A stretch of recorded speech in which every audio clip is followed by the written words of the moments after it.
Carburetor or fuel injection?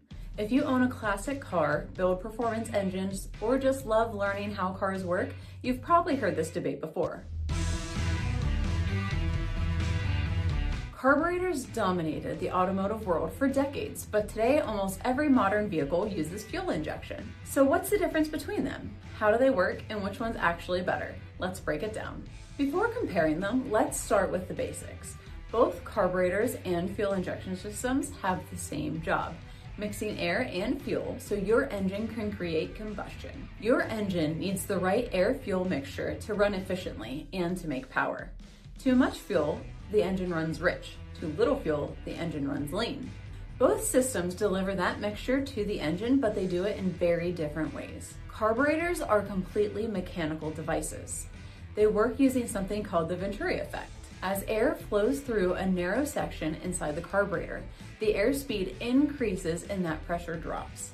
That pressure difference pulls fuel from a reservoir called the float bowl and mixes it with the incoming air. That air-fuel mixture then travels through the intake manifold and into the engine cylinders where combustion happens. Several key parts inside a carburetor help control the process. The float bowl stores fuel.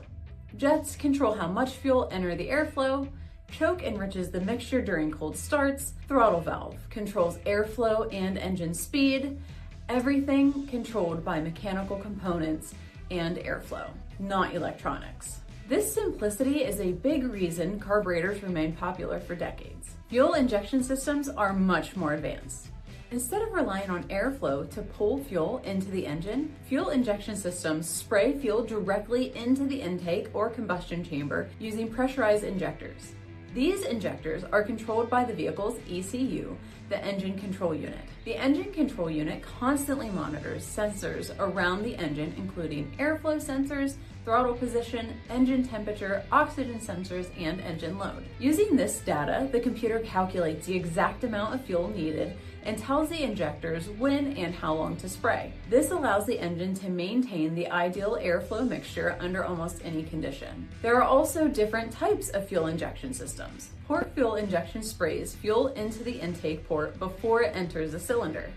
Direct injection sprays fuel directly inside the combustion chamber itself. Direct injection allows extremely precise fuel delivery and is used in many modern high-efficiency engines. Even though carburetors are older technology, they still have some advantages. First, simplicity. Carburetors are mechanical and relatively easy to understand. Many enthusiasts can rebuild or tune them with basic tools. Second, lower cost. Carburetors are typically cheaper to buy and repair than electronic fuel systems. Third, performance tuning. For certain racing setups, carburetors can deliver strong performance at wide open throttle and are easy to modify for different setups. That's why many classic muscle cars and drag racing builds still use carburetors today. But carburetors also come with some downsides. Cold starts can be difficult, especially in colder climates.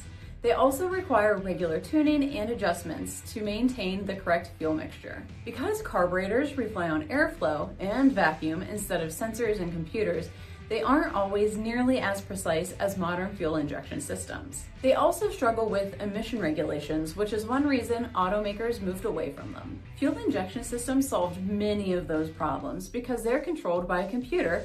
They can adjust fuel delivery in real time. That means better fuel economy, more consistent performance, improved emissions control, and reliable cold starts. Fuel injection systems can also adapt automatically to changing conditions like altitude, temperature, and engine load.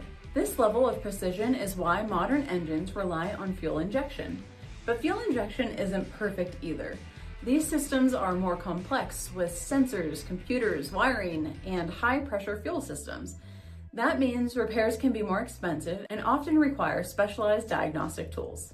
Tuning fuel injection systems also typically requires software and electric tuning equipment instead of simple mechanical adjustments. By the late 1980s and early 1990s, most automakers began transitioning away from carburetors. Stricter emissions regulations and fuel economy standards demanded more precise fuel control than carburetors could provide. Fuel injection systems made it possible to meet those requirements while improving reliability and efficiency. Today, carburetors are largely gone from production cars, though they're still used in many engines and classic vehicles. So which system is better?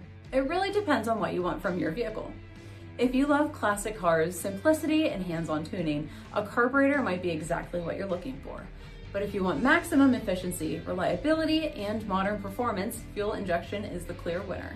That's why modern performance engines rely heavily on advanced electronic fuel injection systems. Whether you're restoring a classic Mustang with a carburetor or upgrading to a modern EFI system, understanding how these systems work can help you get the most out of your build. Want to learn more about Mustang tech, performance upgrades, or classic car maintenance? Check out the CJ Pony Parts Resource Center for more articles just like this video.